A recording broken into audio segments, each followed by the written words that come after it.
Psychopath in Your Life. This is episode number 11. I'm your host, Dianne Emerson. I'm the author of the book Psychopaths in Our Lives, My Interviews, which is available on Amazon and iBooks. Thanks for joining me again today for our chat. And today we'll continue from episode 10 about how people get involved with a psychopath. And it's an interesting thing because it often gets very overlooked once a person becomes victimized by a psychopath. It's very unclear exactly how things happen. But before we get started, I want to make things very clear. The purpose of this podcast is to chat about psychopaths and how they can ensnare their victims and what it's like to be a victim and how to come out from the other side of being a victim. And we're not in any place to be here to place any kind of blame on victims. You did nothing wrong and have been victimized. We're here to offer you support and some hope that truly things will get better. It may seem pretty dark and bleak at this point because it was really a subtle process to draw you in. And today we'll explore it further. My hope is that the more you understand to look for these things, you'll be able to understand that you really played a very innocent part in all this. I mean, who's to be blamed for being with somebody in the first place and having them ask you questions and having you exchange information? But many of the victims have said they brushed aside their first instincts. And I think that's really a major clue. But why? Why brush aside those first instincts?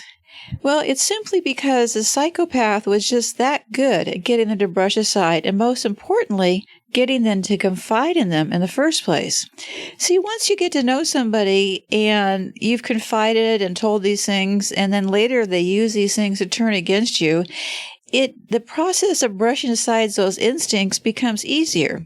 And by easier, I mean it's because the dynamics start to shift, but you're really not clear how they got there in the first place. So let's continue today talking about the information gathering stage. And like I was talking about in episode 10, when you first meet a psychopath and they have targeted you as a victim, they're in the gathering stage. This is not a normal exchange of information between two people. It is totally lopsided and really meant to be that way. So, like the beginning of any relationship is always new, no matter how old or experienced you are. And like I was saying in the last podcast, it's a process. In order to know your soft spots and vulnerable areas, you have to provide that information. But you don't just provide it, because it takes a cunning psychopath to get you to give them that information. They can't figure that out on their own.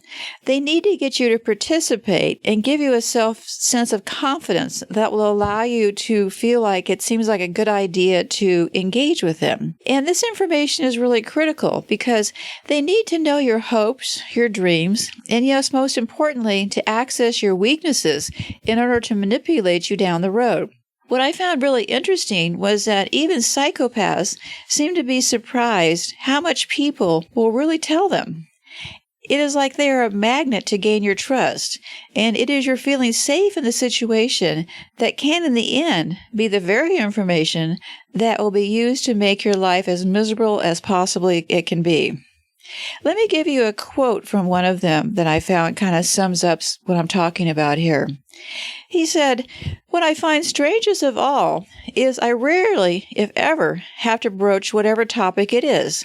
People seem eager to tell me, to unburden themselves. And that is fine. After all, what else am I doing here?" See how this works is that it's like when you go to a good therapist, they'll ask you a few questions, and then normally you will start to unburden yourself. So you see how they've kind of put themselves into that position here as the information gatherer. And so I'd ask the psychopaths why they thought people would be so interested in telling them things. Even things they didn't seem to share with others.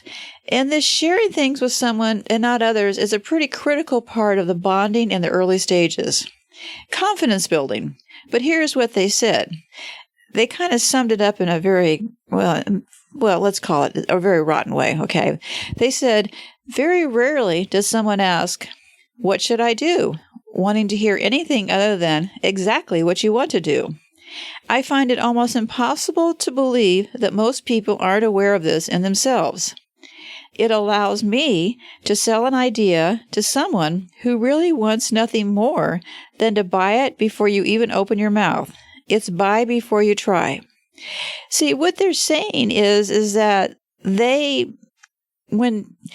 as a good listener and an extractor of critical information that they can use to victimize you later, they're going to be in agreement with whatever you have to say. So you say this, they'll agree with you that. And that will essentially get you to continue talking, which will keep them in the information gathering stage. But when you're in a situation and being asked questions and you feel like you're really being heard, people are very likely to find themselves telling more about themselves than they typically would, like a whole lot more. And I like to put emphasis on psychopaths displaying an interest. They aren't interested in you in ways that a normal person would, in regular circumstances, find.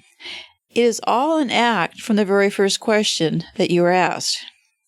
They show such an interest in you, so it is easy to start responding. And before you realize it, you probably have said more than you usually have said to a person who, for all intents and purposes, is a stranger.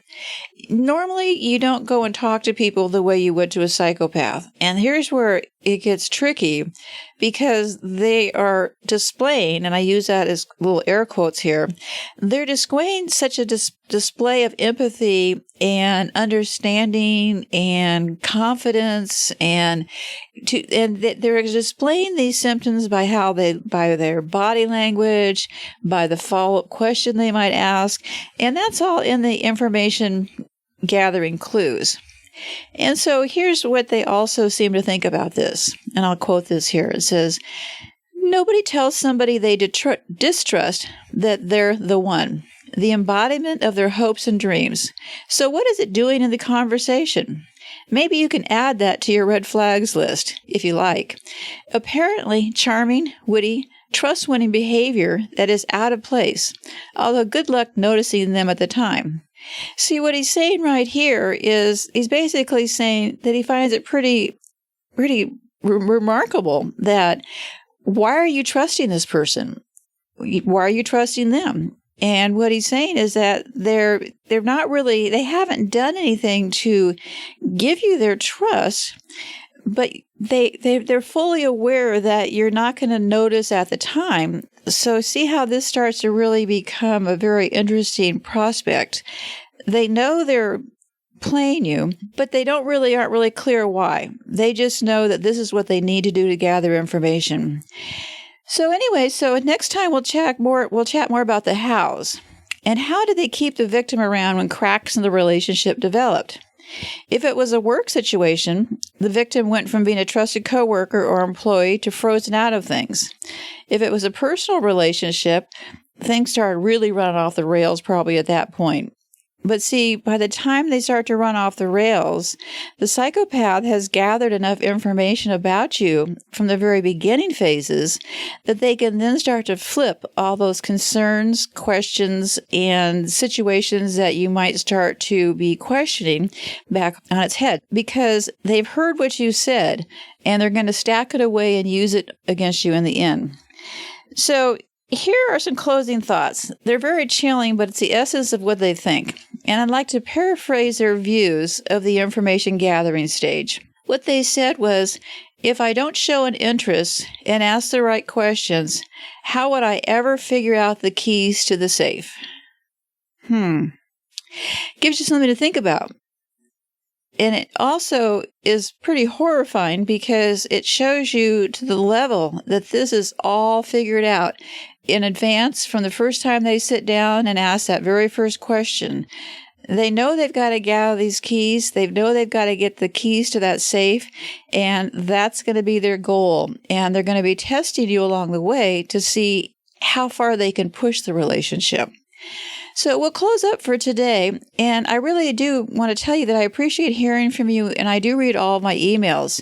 You can go to psychopathinyourlife.com that's the same name as this podcast, and email me directly, or you can use a private email box there and without using your own email address, or you can send me a direct email, which is Dianne, and the spelling is important. It's DIANNE at DianneEmerson.com. DIANNEEMERSON.com.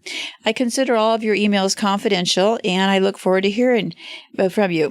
This show is for you, so I look forward to hearing your questions and thoughts. Be safe out there. Until next Tuesday, I would appreciate it very much if you'll subscribe to the show. Please keep in mind that change begins one tiny step at a time, and let's try to work together to stop painting those red flags white. Goodbye for now, and be safe out there.